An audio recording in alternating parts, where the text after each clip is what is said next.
संदेशा यार के।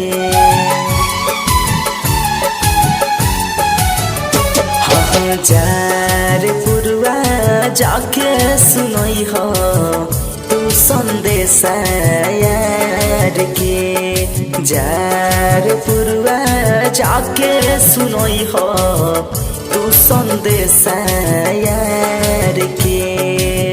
बिरह वियोग में जिया तानी कही हो हाल हमारा प्यार के।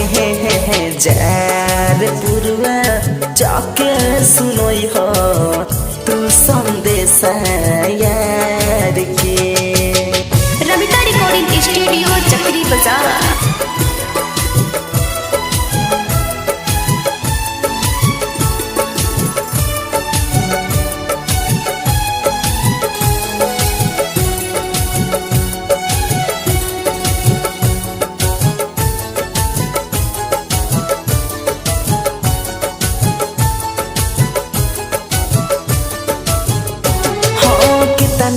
बरस भइल बाट देखला हो चांद जैसन चेहरा के। उनको खबरिया तू ले ही हो कोई हो आके हमारा से उठावा पर हेला नाम। चाहे होखे सुबह शाम ना कौन ही रुकी हो ना छुरई हो कोई हो हमारा प्यार से। जार पुरवा जाके सुनई हो तू संदेशा यार से।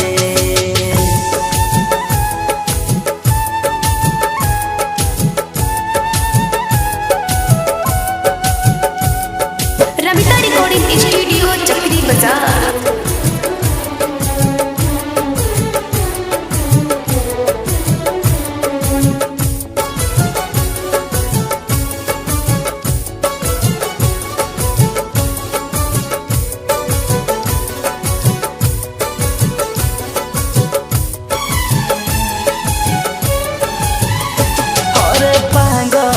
पागल बन के घूमिला आँख बहर उनके यादों में। मनवा के बतिया इतना बाकी मिल के बताएब बादों में। अखिया के बाड़ी उनूर हो कैसे रही उनसे दूर। लौटे के कबले आईर बदरा मौसम उपहार के। जार पुरवा जाके सुनई हो तू संदेशा यार के।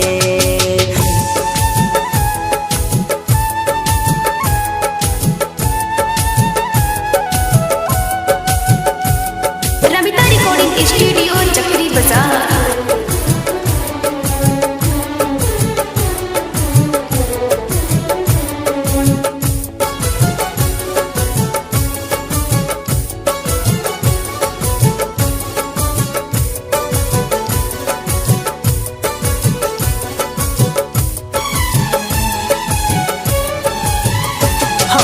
जनवा से ज्यादा चाहिए उनके बाड़ी दिल के।